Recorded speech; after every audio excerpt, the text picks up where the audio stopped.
한번 따라하겠습니다. 참으로 억울할 때, 억울할 때 있죠. 크고 작은 일들로 억울합니다. 작은 일로 억울할 때는 그냥 가슴이 좀 아프고, 정말 큰 일로 억울하면 억울에 미치겠다고 표현하면서 분통, 짜증, 원망, 절망들을 드러낼 때가 있지요. 우리 정신분석학자들이 좀 사람들이 억울함을 느끼는 네 가지 영역에 대해서 이렇게 이야기했는데, 그 네 가지가 첫 번째는 누명이나 오해를 받았을 때 억울하대요. 저도 그랬던 기억이 있어요. 제가 7살 때 할머니 슬리퍼를 제가 숨기지 않았거든요. 그런데 이모들이 제가 숨겼다고. 저는 누가 숨겼는지를 알아요. 근데 아무리 얘기해도 제가 숨겼다고 그러니까 그때 막 7살인데도 억울해서 탄광, 연탄광인가 거기서 혼자 울었던 기억이 납니다. 누명하고 오해를 받으면 억울하죠. 또 보상의 불균형. 내가 이만큼 헌신하고 노력했는데, 내가 이만큼 사랑해줬는데 네가 나한테 어떻게 이럴 수 있어? 어떻게 나한테 이런 거밖에 안 해줘라는 것들로 억울할 수 있대요. 부모가 자녀의 결과물 앞에서 억울할 수 있죠. 내가 입고 싶은 거 못 입고 먹고 싶은 거 못 먹고 너 그렇게 강남에 학원 보내고 공부시켰는데 수학이 96점이 뭐야? 100점 못 막는 것들은 다 죽어야 돼. 이러면서 억울해. 이럴 수 있죠. 이럴 수 있죠. 그럴 때 속상할 수 있어요. 또 편애와 차별받을 때 억울할 수 있습니다. 누구는 사랑하는데 누구는 미워하면 그것들 굉장히 억울할 수 있죠. 어떤 분이 그런 얘기 하더라고요. 자기는 평생 새 가족으로 남고 싶대요. 그래서 왜 그러냐고 했더니 목사님이 새 가족만 사랑하잖아요. 그랬더니 옆에 있는 분이 그러더라고요. 네가 제일 사랑받더라. 사람이 그런 거예요. 그래서 편애하고 차별, 누가 조금 더 이쁘다고 그러고 외모 칭찬하는데 자기는 안 해주면 같이 칭찬하면서 뒤에 가서는 막 상처받아갖고 대굴대굴 구르면서 지 얼굴도 못났다느니 교회가 외모를 중심으로 돌아가는 세속적 교회라느니 이런 얘기들 하지 않습니까? 그러니까 이런 거, 그래서 교회에서 점점 칭찬하는 거 무서워하잖아요. 그러지 마세요. 서로 마음껏 칭찬하세요. 사람이 어떻게 다 칭찬해요. 우리는 성숙한 교회이기 때문에, 성도기 때문에 이런 조금 차별받아도 그리스도께서 더 많이 사랑해 주시는 줄 믿습니다. 칭찬하세요. 그 다음에 말 못했을 때, 해명의 기회를 상실했을 때, 그럴 때 좀 억울하지 않습니까? 내가 그때 그 순간에 말하지 못해서 그래서 막 말 못한 타이밍을 놓쳐서 막 억울할 때 있지 않아요? 저도 그런 사람이 집에 있지요. 제가 이렇게 막 말하고 있으면 말을 못해요. 주눅 들어갖고 이러고 있다가 나중에 한 40일 정도 지나서, 주로 평균 한 43일 지나서 올라오는 거예요. 그리고서는 막 저한테 이제 헤대 붙이면 저는 기억이 없지요. 왜 그런지. 그래서 기억을 잘 더듬어 보면 43일 전에 내가 그렇게 마음에 서운함을 줬구나. 그때 내가 말을 못했어! 이러면서 막 화를 낼 때가 있습니다. 아무 다 공감이 되실 거예요. 누명과 억울함을 썼을 때 억울하고요. 보상의 불균형이 있을 때 억울하고, 또 편애와 차별받았을 때 억울하고요. 해명의 기회를 상실했을 때 우리는 억울함을 느끼지요. 그런데 오늘 이 누가복음 15장 11절에 32절 굉장히 유명한 성경이에요. 탕자 이야기죠. 둘째 아들이 아버지에게 재산 달라고 그래서 재산 받아서 외국에 가서 창녀들하고 또 도박하고 이러면서 다 날리고 돼지 주업 열매 먹다가 그냥 아버지 집에서 종으로 사는 게 낫겠다 그래서 왔는데, 아버지가 자녀의 지위를 회복해주는 굉장히 그 아름다운 성경의 이야기고, 제가 초등학교 2학년 때 전도사님한테 이 설교를 듣고 은혜 받았던 기억이 있어요. 나도 탕자처럼 살면 안 되겠다. 예수님 곁에 붙어 있어야겠다. 예수님 떠나면 주업 열매 먹는구나 이러면서 은혜 받았던 기억이 있는데, 그 탕자가 돌아온 장면하고 분량이 거의 비슷하게 그 둘째 아들을 받아준 아버지에게 억울함을 갖고 있는 큰아들의 모습이 나오거든요. 근데 이건 잘 다루지를 않아요. 그러니까 예수님은 이 분량을 거의 비슷하게 배분하고 있어요. 설교를 하시면서. 그러니까 사실은 탕자처럼 돌아온 사람도 있지만 그 아버지의 기쁨에 참여하지 못하는 억울함 가득하는 큰아들도 가정 안에, 교회 안에, 우리 안에 있다는 거죠. 그래서 오늘 이 누가복음 15장 24절 32절 큰아들의 억울함 속에서 하나님이 무엇이라고 얘기하는지, 우리 삶에 다양한 억울함들이 있잖아요. 또 교회 공동체 안에 다양한 억울함들이 있지 않습니까? 이 억울함 속에서 예수님이 뭐라고 하는지 이것들을 살펴봄으로 말미암아 억울함이 감사가 되고, 억울함이 기쁨이 되고, 억울함이 은혜가 되는 그런 놀라운 시간이 되시기를 예수의 이름으로 축원합니다. 예수님 아버지가 뭐라고 얘기하냐면요, 첫 번째로 이렇게 얘기합니다. 너도 충분히 받았다. 한번 따라하겠습니다. 너도 충분히 받았다.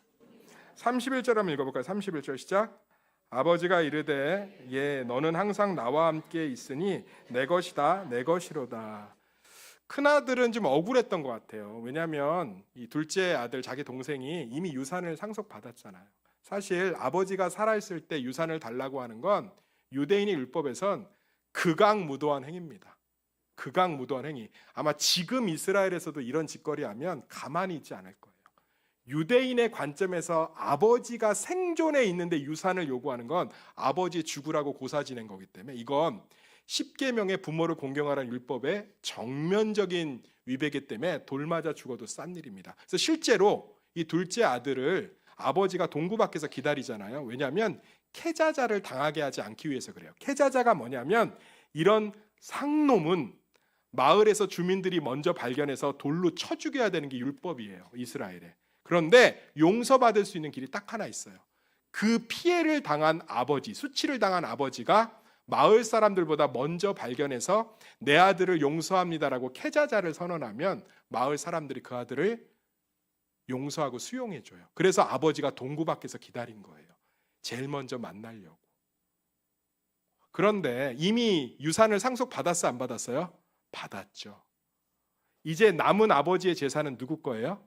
큰아들 거예요. 그래서 큰아들이 부잣집 도련님인데도 열심히 일한 거예요. 한번 25절 읽어봐. 25절 시작.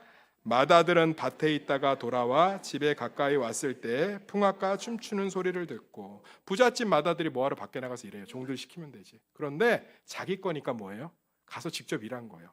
아버지한테 이제 벤츠 E클래스 물려받고 강남 청담동에 빌딩 물려받을 거니까 날마다 가서 쓸고 닦은 거예요. 근데 누가 돌아왔대요? 이미 유산을 분배받은 둘째 동생이 돌아왔는데 아버지가 그 지위를 회복했어요? 안 해줬어요? 했어요. 그러면 조금이라도 재산을 떼어줘야 돼요. 큰아들 입장에서 뭐 하겠어요? 빡치죠. 뚜껑이 열리죠. 억울하죠. 그래서 아버지에게 있는 말 없는 말을 다 쏟아내고 있습니다. 그런데 아버지의 답변은 명확해요. 얘야, 너는 항상 나와 함께 있었는데 내 것이 다 네 것이로다. 그러니까 아버지가 무슨 얘기를 하냐면 너는 충분히 받았고 네가 결코 내 곁을 떠나가지 않은 것을 내가 알고 있어서 충분히 줄 것이다 라고 이야기하고 있습니다. 유대인들의 유산 상속은요, 큰아들이 4배 정도를 더 받습니다. 아주 못 받으면 2배예요. 그래서 누가복음 12장 13절에 보면 예수님께 찾아와서 동생이 얘기해, 우리 형한테 얘기해서 예수님 유산을 공평하게 나누게 해주세요. 그러니까 유대인들은 장자에게 훨씬 더 많은 재산을 줬어요. 지금은 절대로 그럴 수 없지만 우리 여기 계신 권사님, 집사님, 장로님들 어렸을 때 보면 큰아들이 거의 다 가져가지 않아요? 예, 그 평균 4배 가져갔어요. 그러니까 큰아들은 이미 충분한 유산을 상속받았고 아버지가 얘기하고 있는 거예요. 내 것이 네 것이다. 그러니까 내가 이미 너를 인정하고 있는데 너에게 다 줄 건데 뭐가 그렇게 억울하니? 사랑하는 성도님들, 우리가요 억울하다, 억울해 라고 얘기하는 것 이면에 보면 우리가 받은 것을 알지 못해 그럴 때가 많아요. 누군가가 무엇을 더 많이 가진 것처럼 보이지만 실제로는 내가 받은 것도 만만치 않은 줄 믿습니다. 그리고 누군가가 나보다 더 많이 갖고 실제로 내가 덜 받았어도 하나님이 그 인생의 그 비움에 모자람에 채움이 되시는 줄 믿습니다. 실제로 계수해 보면 정말 많이 받았다는 거예요. 제가 전에 교회에서 이렇게 나왔잖아요. 근데 청년들을 정말 오랫동안 청년 사역을 했거든요. 그 교회는 청년부 교육자가 2년 이상 못 버텨요. 주로 1년마다 갈리는 교회인데 제가 청년부를 7년 했어요. 얼마나 오래 했겠어요? 그러니까 청년들하고 아주 깊은 사랑과 애정이 깊었고요. 청년들도 많이 부응했습니다. 근데 제가 그 교회를 사임했을 때 저는 청년들이 굉장히 많이 저한테 연락하고 저를 좀 많이 위로해 줄 줄 알았는데 연락이 많이 없는 거예요. 그런데 시간이 좀 흘러서 저와 굉장히 긴밀하게 동역했던 청년이 연락이 왔어요. 목사님 어떻게 지내세요? 뭐 소식 들으니까 이렇게 들리던데 목사님 한번 만나요. 그래서 만났어요. 만났는데 제가 대화를 하다가 서운함을 좀 드러냈어요. 야, 어떻게 나한테 그럴 수 있냐?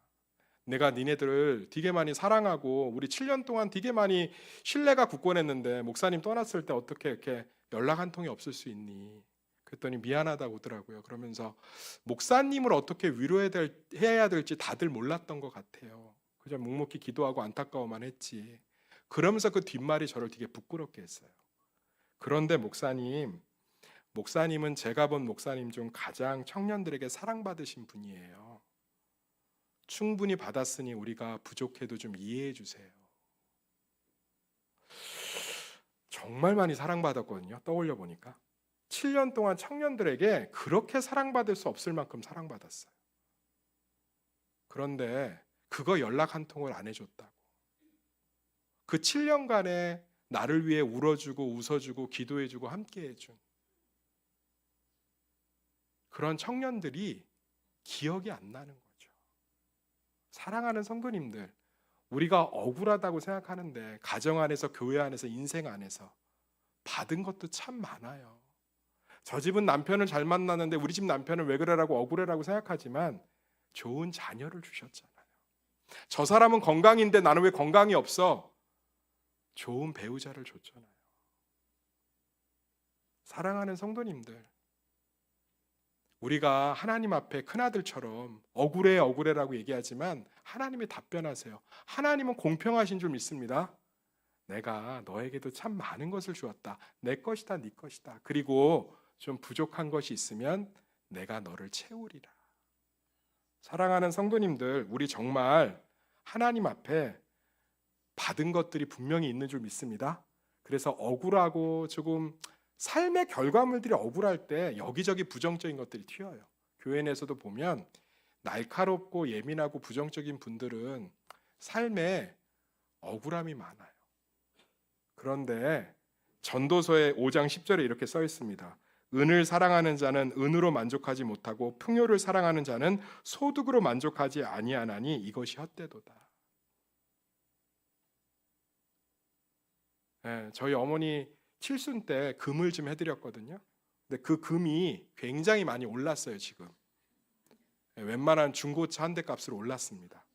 그래서 제가 어머니한테 어머니 금 이렇게 금값이 올라서 좋으시겠어요? 라고 했더니 감사하다 이렇게 올라서라고 할 줄 알았는데 저희 어머니 말이 이거예요. 그때 그러니까 더 사놓을 걸 그랬어.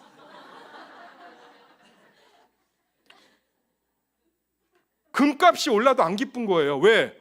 더 사놨어야 돼. 더 사놨어야 돼. 그때 그냥 빚을 내서라도 살았어야 돼. 이렇게 오를 줄 알았으면. 이게 뭐예요? 우리 어머니를 뭐라 하는 게 아니라 우리 다 비슷하죠, 그죠? 사랑하는 성도님들 받은 거 되게 많아요. 저도요 성도들에게 교회에게 서운한 거 되게 많아요. 김 목사님 뭐가 그렇게 서운해요? 누릴 거 다 누리시면서. 그런데 가만히 앉아서 생각해 보면 받은 게 너무 많아요. 사랑하는 성도님들, 저는 우리 기쁨을 안 뺏겼으면 좋겠어요. 교회를 다니고 가정을 꾸리고 삶을 살면서 우리 안에 주신 기쁨을 빼앗기지 않았으면 좋겠어요. 그러려면 없는 것을 보기보단 주신 것을 봤으면 좋겠어요. 하나님이 아담과 하와에게 동산의 모든 실과를 먹으라고 했어요, 안 했어요? 먹으라고 했어요. 바나나도 키위도 레드망고도 다 먹으라고 그랬어요. 딱 한 개만 먹지 말라고 그랬어요. 100만 가지 과일을 다 먹으라고 그랬는데 딱 한 개, 선악을 알게 하는 나무만 먹지 말라고 그랬어요. 그러면 받은 것이 넘친 거예요, 안 넘친 거예요? 넘치죠. 근데 사단은 뭐에 집중하게 하죠? 먹지 못하게 하는 하나에 집중하게 합니다. 그래서 결국은 넘어졌어요. 사단이 지금도 뭐 하는 줄 아세요? 내게 받은 것들은 잊어버리게 해요. 연락 안 하잖아. 연락 안 하잖아. 연락 안 하잖아. 네가 그렇게 사랑했는데 걷어먹였는데 등록금을 대준 애들이 몇 명인데 연락 한 통도 없잖아. 연락 한 통도 없잖아. 연락 한 통도 없잖아. 연락 한 통도 없잖아. 성도도 잘해줄 필요 하나도 없어. 연락 한 통도 없잖아. 7년을 사랑받았는데. 사랑하는 성도님들 그렇게 억울하세요, 삶이? 살아온 인생이 부정당해서 너무너무 억울하세요? 큰언니만, 큰오빠만 사랑받아서 너무너무 억울하세요? 제가 아는 권사님 성경 공부를 하는데 너무 성경 공부를 잘해요. 그래서 제가 칭찬해 드렸거든요.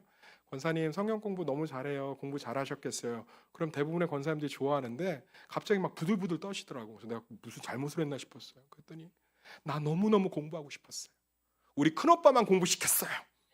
내가 큰오빠보다 공부 훨씬 잘했는데 나 공부 안 시켰어요.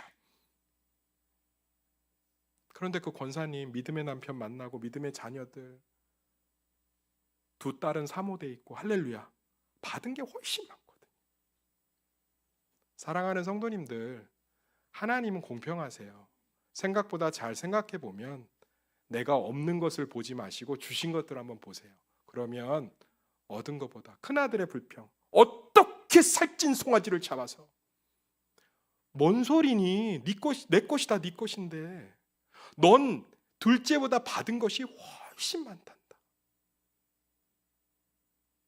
그래서 날마다 삶에 억울함과 불평보다는 감사가 넘치는 삶이 되기를 예수의 이름으로 축원합니다. 그리고 또 뭐라고 얘기하시냐면요. 무엇을 위해서 열심히 하고 있니라고 질문하고 계세요. 우리 32절 읽어볼까요? 32절 시작. 이 내 동생은 죽었다가 살아났으며 내가 잃었다나 얻었기로 우리가 즐거워하고 기뻐하는 것이 마땅하다 하느니라. 동생이 살아왔잖아요. 자기 아들이 살아왔잖아요. 그러면 형이 기뻐해야 돼, 안 기뻐해야 돼요?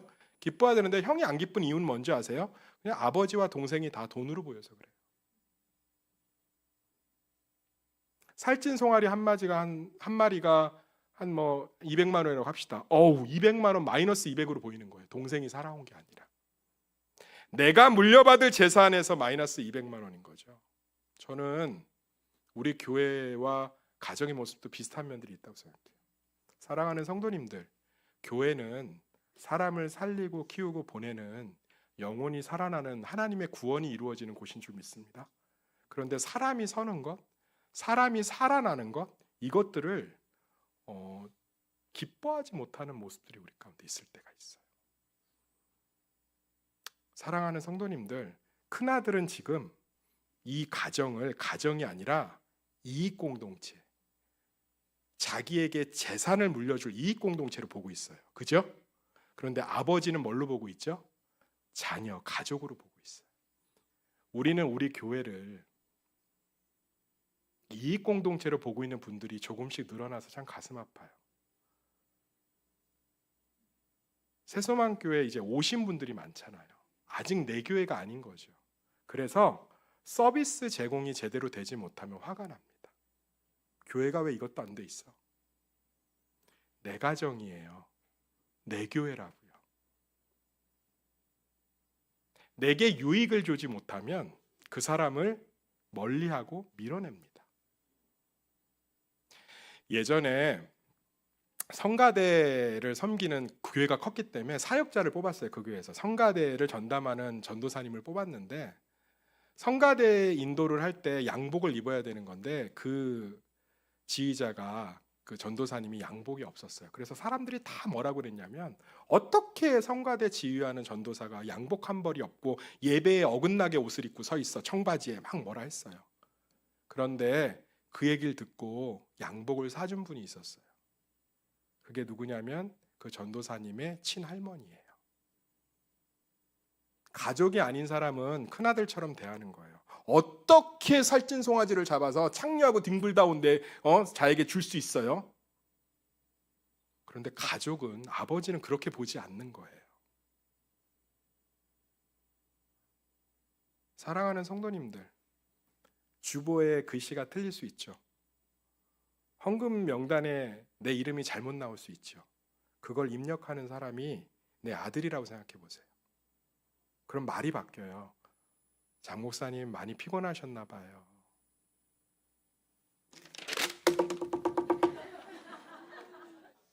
문서 서비스가 잘못됐다는 거죠.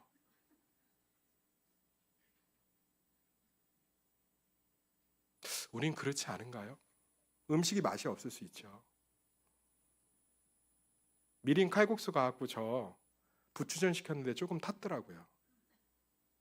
전 탄 걸 좋아해서 그냥 먹었지만 조금 돈이 아까웠어요. 너무 탔는데? 그런데 내 아들이 부침개에서 주면 타도 그게 참 감동이 되는 게 가족이에요. 내 아들이 살아 돌아와서 기쁜 거예요.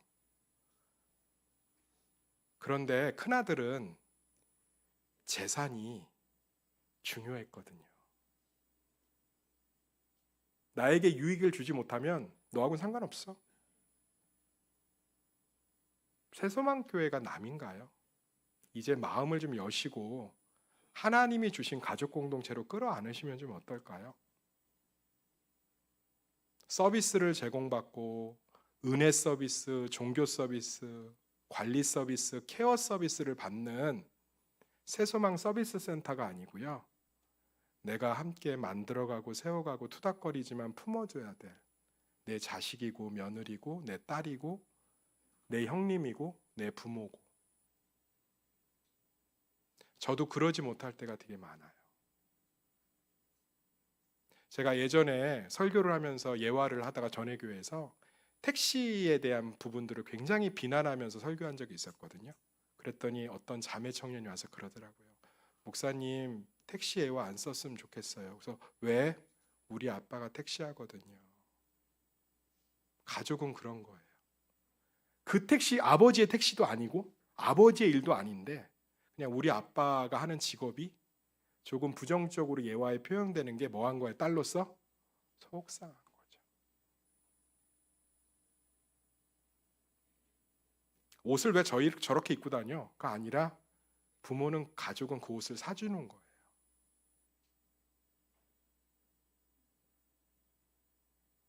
사랑하는 성도님들,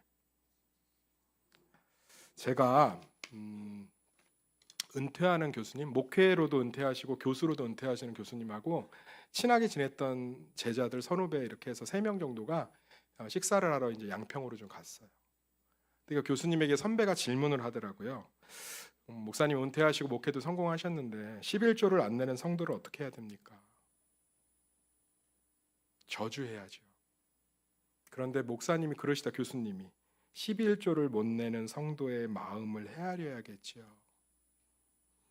주의를 성수하지 못하는 성도를 어떻게 해야 됩니까? 주의를 성수하지 못하는 물질적 환경이 열리도록 기도해야겠지요. 안 좋은 소문을 내고 맨날 말로 상처 주는 빅마우스를 어떻게 해야 됩니까? 나 이건 좀 기대했거든요. 입을 화인 맞게 해야 된다 이렇게 할 줄 알고. 그들의 이야기를 들어줄 마음을 가져야겠죠. 목회자에게 상처 주는 성도는 어떻게 해야 됩니까? 이 말이 저에게 참 많이 와닿았어요. 매맞을 준비를 해야겠죠. 내가 그걸 듣다가 너무 화가 나서 지는 은퇴했으니까 이렇게 소리하지. 그래갖고 제가 그러면 교회가 돌아갑니까? 나도 모르게 그 선배 대화 주고받는데 그랬더니 교수님이 그러시더라고요. 예수님이 그렇게 우리를 대하지 않았다면 우리는 다 지옥에 갔을 겁니다. 지금도 울림이 있어요. 상처 주는 성도를 어떻게 해야 됩니까? 매맞을 준비를 해야겠죠. 우리 교회가 점점 서비스 센터로 인식하는 분들이 늘어가고 자기 유익과 자기 성장을 위한 곳으로 인식하는 분들이 늘어가는 것 같아서 마음이 너무 아픕니다. 큰아들과 같은 모습들이 우리 가운데 있지 않나. 그러나 우리는 이 한복판에서 홀로 돌아온 둘째 아들을 송아지를 잡아서 잔치를 베풀어준 아버지 곁에 있는 그 아버지의 마음을 기뻐할 수 있는 그런 성도들이 늘어가기를 소망합니다.